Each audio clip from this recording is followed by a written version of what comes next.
Dreyer, c'est à la fois notre contemporain parce que c'est un cinéaste dont la fin de carrière était contemporaine de la Nouvelle Vague, était très moderne à plein des égards.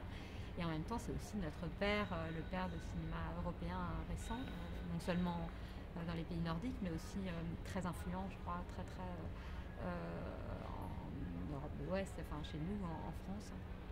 Donc voilà, donc je suis heureuse de parler. Puis pour Gertrude, il y a aussi un effet de rattrapage où on se dit que la France a quand même une dette à l'égard de Dreyer dans la réception de ce film, puisqu'on sait que ce qui a marqué cette réception, ça a été une sorte de scandale et une incompréhension totale du film au moment de sa sortie par la critique de cinéma française qui unanimement ne comprenait pas, se disait mais pourquoi ce grand cinéaste qui était déjà très reconnu pour des films muets et puis pour des chefs-d'œuvre du parlant, pourquoi ce cinéaste s'est pas arrêté à Ordette qui était son chef-d'œuvre, pourquoi ce film supplémentaire 1964, Gertrude, qui radicalise et à l'excès, on pensait beaucoup de critiques, les principes de lenteur, de statisme, de plonger dans les âmes, au point que ça ennuyait la plupart des critiques.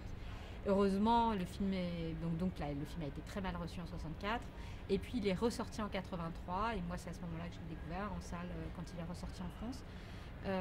Et donc là, toutes les revues se sont mises à faire des grands trucs sur derrière. On comprenait que Gertrude était non pas le film de trop, mais au contraire l'achèvement et le sommet de l'œuvre de ce cinéaste.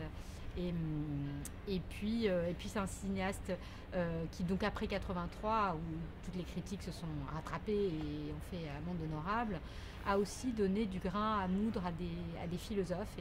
Et ça compte beaucoup, la philosophie du cinéma. C'est né à cette époque-là, dans les années 80. En France, Deleuze a fait ses premiers cours sur le cinéma en 85.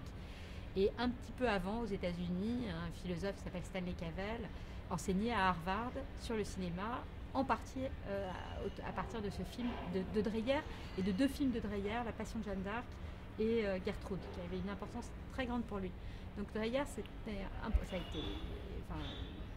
Deleuze a parlé de Dreyer, Cavell a parlé de Dreyer, c'est un cinéaste qui a fait penser, qui a fait avancer le cinéma au point qu'il a permis à des philosophes de penser ce médium.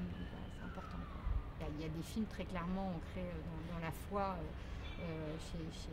chez Dreyer. Par exemple, Ordette est clairement un film sur le miracle de la foi qui arrive dans une ferme. On est dans le réalisme, on la filme cette ferme au début de la manière la plus réaliste possible, dans l'héritage de ses maîtres, Sjöström, etc., et d'un réalisme nordique. Et puis tout d'un coup, la foi arrive dans cette ferme et transfigure complètement la réalité.